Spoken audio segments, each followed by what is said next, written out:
भगवान शिव के 12 ज्योतिर्लिंगों में भीमाशंकर का स्थान छठा है। यह ज्योतिर्लिंग महाराष्ट्र के पुणे से लगभग 110 किमी दूर सह्याद्री नामक पर्वत पर स्थित है।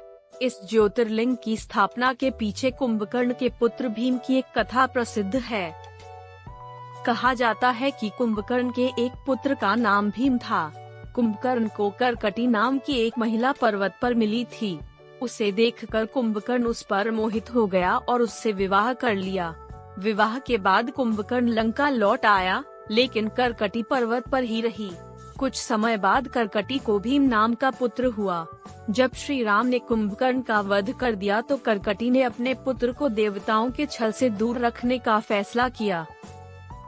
बड़े होने पर जब भीम को अपने पिता की मृत्यु का कारण पता चला तो उसने देवताओं से बदला लेने का निश्चय कर लिया। भीम ने ब्रह्मा जी की तपस्या करके उनसे बहुत ताकतवर होने का वरदान प्राप्त कर लिया। कामरूपेश्वर नाम के राजा भगवान शिव के भक्त थे। एक दिन भीम ने राजा को शिवलिंग की पूजा करते हुए देख लिया।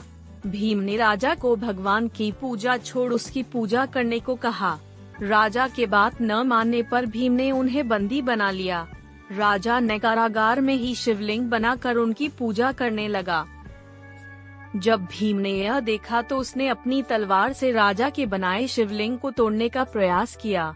ऐसा करने पर शिवलिंग में से स्वयं भगवान शिव प्रकट हो गए। भगवान शिव और भीम के बीच घोर युद्ध हुआ, जिसमें भीम की मृत्यु हो गई। फिर देवताओं ने भगवान शिव से हमेशा के लिए उसी स्थान पर रहने की प्रार्थना की। देवताओं के कहने पर शिवलिंग के रूप में उसी स्थान पर स्थापित हो गए। इस स्थान पर भीम से युद्ध करने की वजह से इस ज्योतिर्लिंग का नाम भीमशंकर पड़ गया। भीमशंकर मंदिर बहुत ही प्राचीन है, लेकिन यहाँ के कुछ भाग का निर्माण नया भी है। इस मंदिर के शिखर का निर्माण कई प्रकार के पत्थरों से किया गया है। यह मंदिर मुख्यतः नागर शैली में बना हुआ है। मंदिर में कहीं कहीं इंडो आर्यन शैली भी देखी जा सकती है। भीमशंकर मंदिर से पहले ही शिखर पर देवी पार्वती का एक मंदिर है। इसे कमलजा मंदिर कहा जाता है। मान्यता है कि इसी स्थान पर देवी ने राक्षस त्रिपुरासुर से युद्ध में भगवान शिव की सहायता की थी। युद्ध के बाद भगवान ब्रह्मा ने देवी पार्वती की कमलों से पूजा की थी। यहाँ के मुख्य मंदिर के पास मोक्ष कुंड, सर्वतीर्थ कुंड, ज्ञान कुंड और कुशारण्य कुंड भी स्थित है। इनमें से मोक्ष नामक कुंड को महर्षि कौशिक से जुड़ा हुआ माना जाता है और कुशारण्य कुंड से भीम नदी का उद्गम माना जाता है। भीमशंकर ज्योतिर्लिंग जाने के लिए साल का कोई भी समय चुना जा सकता है। महाशिवरात्रि के समय यहाँ पर विशेष मेला लगता है।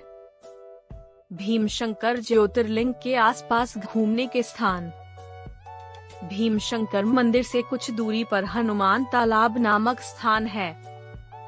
भीमशंकर मंदिर से कुछ दूरी पर गुप्त भीमशंकर स्थित है। भीमशंकर मंदिर से पहले देवी पार्वती का कमलजा नामक एक मंदिर है।